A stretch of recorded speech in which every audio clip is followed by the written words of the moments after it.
Today we welcome to the Exeqtive Suite from Boston to New Jersey, now global, up-and-coming rapper, and also you can add now singer. Man, I just love her energy. Coi Leray, what's going on? What's going on? How's everything? I see you in the studio. I see you in the studio, man. Ready, working. I see it. I love it. Yeah. You know, I try to stay working. I'm in the stew. Okay. Like I mentioned, I love your energy, your hustle, your confidence. You're so real. You know what I'm saying? When I go on your gram, I'm like, yo, this girl, she ain't holding nothing back. What do you know, it's hard to find those things in young artists. What do you think you got that from, or who you got that from? Well, you know. Yo, I'm a superhero. Like God, like my mom and dad really like created a chosen one. And I really feel that. Like I feel like I'm a superhero. You wanna know why I feel like that? Because I'm an artist, but I carry myself like a brand, and I could do so much things other than rap and sing. I could act, I could dance, I could cook, I could draw, I could do hair if I wanted. Like it don't matter what it is. So I just feel like, you know, I'm the chosen one. I got superpowers, you know. Okay, chosen one. Okay, so I know you've been in the game for about what, 5 years now, 4 or 5 years now. What made you say for about like 2 years? She said 2 years in the game. All right, so what made you say, you know what, I want to be an artist? What, you know, I was living on my own, and 𝑅𝓃𝒷 had dropped like we was always. So if you go on my SoundCloud, you see like the first song I got is called Boogie with my friends in Patterson. You know, my niggas was placing tickets at the bookie or whatever. So it was like pull up at the bookie around and get it, put a pick in. Like it's on my SoundCloud. So then 𝑅𝓃𝒷 dropped that album where it was like when he got Jungle and DTB and yes, right. So I was like, yo, you know, I'm from Jersey. We 15 minutes away from the George Washington Bridge. So you feel me? Shout out to 𝑅𝓃𝒷. I was just like, damn, like this nigga talking crazy about girls and he's speaking facts. So I want to be the girl that kind of like talk back to him, talk back to the guys or whatever, and really just swag with it. So that's when I made Goofy Ass Niggas GAN, and then from there, it was out of there. It was out of there. You know, so what was your? I guess I want to say, what was your process in you know, okay, you put the sound on the music on SoundCloud, but what was your process? Because for most people, they say 2 years. You know, it's a short time and you moving. You know what I'm saying? You moving. I signed my deal less than a year and a half ago, and I activated my Instagram October 2017. So like just because you see me rapping on YouTube like back in the day, because my dad filmed them damn videos himself. Like, you know, listen, I wasn't gonna get into that, but I was gonna ask you. People need to know, like, I ain't been doing this shit forever. My dad just always had a studio in his crib, and me and Taj like always had to do a song together, and he had a camera, so we was bored. You feel me? By the way, everybody that's listening, because I wasn't gonna bring it up today. You know, because I know you get asked about it every interview, so we wasn't going to talk about it today. But her dad is Benzino. You know what I'm saying? Source. You know, well, listen, we it's about you today, though. It's about you today. You know what I'm saying? It's all about you. So talking about let's talk about Boston. What does Boston have like musical influence in you? You know what I'm saying? Because that's where it started before you moved to Jersey. Well, first of all, I'm Cape Verdean, so okay, that's straight. I'm Cape Verdean. Shout out to Taunton. Shout out to Mattapan, Taunton, Roxbury. You know, all my family from out there. Everybody was born. Only person I wasn't born in Boston was Taj and Lil Zeno, baby Zeno. Okay. Those are 2 younger brothers. But me, Monty, Kwame, my mom, my dad, we was all born in Boston. Okay. And you feel me? It's just one thing about Boston, it's so small. And that's where all my family's at. Like, I live in Jersey, but I don't got an aunt, uncle, cousins, like none of that in Jersey. Everybody Boston. Yeah. So Boston is like that 617. That's in my blood, like forever. Okay. Who are some of the artists that influence you, if you have any? Because I know you spoke about 𝑅𝓃𝒷. I don't know if that was an influence or that was that's definitely that was the influence. 𝑅𝓃𝒷's an influence. You feel me? You got Chief Keef, Lady Gaga. You got you know, as far as growing up, like I listened to, you know, B5, JoJo. I was listening to Omarion, Chris Brown, Avril Lavigne. So like I grew up on Kids Bop. Got it. Everything on it. Yeah, so okay. Listen, I don't know if you've been checking it, but the Huddy record, let's go back a little, well, you're not too far back, but 5 million views now. How does that feel? Do you even go on to your YouTube sometimes like, oh, let me see what his views are right now? No, I feel good. It just ain't enough for me. Like I ain't satisfied. I'm thankful. I'm grateful for everything. I feel blessed, but I ain't satisfied. I need more. I feel you. I feel you. Yeah. I feel you. So talking about that, let's talk about some people that, you would love to collab with. I would love to collab with Kehlani, Drake, Flo Milli, Mulatto, Cardi B, Meg Thee Stallion, Mm. Cash Doll, You got a Lil list, and Durk, I'm gonna make sure I tag all of Will, them on this too. Will, who else? Roddy Rich. You got some big names on your EP too, which we can get to in a second. We can get to that in a second too. You know what I'm saying? Now let's go. Thug. I want to collab with Thug, like in future for sure.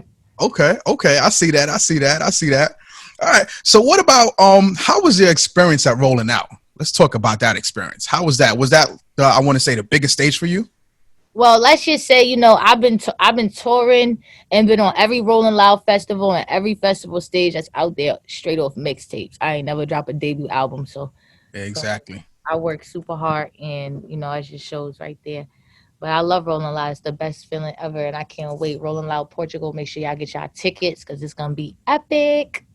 And talking about that, now that you can't hit the stages and all that, do you have anything in the works? Something. Listen, I know you on IG all the time anyway, but anything on IG, any virtual performance? Does the team have anything got planning? Virtual Rolling Loud popping. Oh, okay. See, I didn't even know about that. Okay. That's what's going on. So now listen, let's take it back to March, right? When this whole COVID situation happened and stuff like that, and you had to be locked down we all had to be locked down for a while. Was there anything particular that you learned about yourself? Yeah, I got in the gym and a girl gained like 7 pounds. I've never gotten in the gym ever. And Okay. I've always wanted to put a little weight on me, and I finally was able to do it. And, I started just taking care of my health, going to the gym every day and being consistent with it, taking vitamins. And, I always took care of my health, but not the way I do now. Like, it's crazy. So. Okay. That's yeah, good. and my eyes is open on a lot what's going on in the world today. Make sure everybody votes. Yes. Justice for Breonna Taylor, R.I.P. Yes. George Floyd. Yes. Very important. Definitely get out there and vote. Let's talking about that. What are some things you've learned as a young female artist that you would like to tell other young upcoming artists? Could be male, female, I would like to tell upcoming artists to be patient and be kind, because that's really all you need to do in this business, especially when you're a star. And obviously work hard, but everybody know to work hard. But besides that, you got to just be patient. You got to be nice. Yes. So let's get straight into your EP, Now or Never. Why that title? Now or never, because let me tell you something. You know what I'm saying? Shout out to Republic Records, the best label in the world. And I'm an artist, and I signed up to a major label. So that being said, me being an artist signed to a label, you got to meet them halfway and go 50-50. Yes. And I tend to do that, and that's where me not being able to not having as much music out as that I want. You feel me? That every artist goes through. Yes. But it's just me and them halfway. Like, it's just me and them halfway, for real. Okay. Yeah. I actually skipped the question that I wanted to ask you, and actually I think it's the right time because you're actually in the studio right now. What's the recording process for you when you walk into the studio? Is it, I already got my stuff, I'm going in the studio, I'm gonna lay it down? Like, what's the process behind that? Process is just like, it's time to work. I don't know. It's time to just really just put the phone down and work, play the beats. That's all I want to hear is the beats. I'm picky on beats. I just sit there and go through beats. And sometimes I'd be annoyed because I'll just be like, not annoyed, but I'll spend a lot of my studio time going through beats all the time, going through my email, just looking through beats, trying to find beats. Or just, my A&R send me beats, and I'll just be like, I'll get beats from the hottest producers, and I'll be like, nah. Yeah, like that's just yeah. Listen, So one thing I do, I want to start tapping into producing so I can start making my own beats. Listen, before the show started, we talked about another show, so we can talk about that off air. You know what I'm saying? And tapping into the beats. Listen, that's what I like. It's the grind. We got to stay on it. That's what we got to do. You know what I'm saying? Right. But talking about grinding, everybody knows you from rapping and stuff like that. And this is an R&B show. Right. So we get to see the R&B side of you. Slide. I love it. It's one of my favorite joints, man. And I appreciate that. Every time I tag you, you repost it. A lot of artists don't do that, especially artists that gets to your level, especially with those numbers. They don't do that. You know what I'm saying? So I really appreciate it. Tell us a little bit about Slide. Tell us how you got Gunna. You know, give us the background information on Slide. So like Slide, shout out to Internet Money, Taz Taylor. I linked them and we created Slide. And then like I woke up and my manager just called me and was like, yo, we got Gunna on that shit. And I was like, what? So I played the song and then I heard Gunna's verse and I was like, oh shit. So we just shot the video. It's dropping this Thursday. It's gonna be crazy. Like it's viral. And I'm just glad that I'm able to put out music that's to my full potential and I'm able to hear that. Like nice. What made you, is this your first record that people are officially hearing you sing on, I want to say? No, not really. Because if you like listen to the Hills is almost at 1 million. I think if it didn't hit 1 million already, it's almost at 1 million. Yeah, I think it's a little bit, yeah. And everybody everybody know I'm versatile. A lot of people don't know me yet though, so you know what I'm saying? Like people know so you me, gotta give them.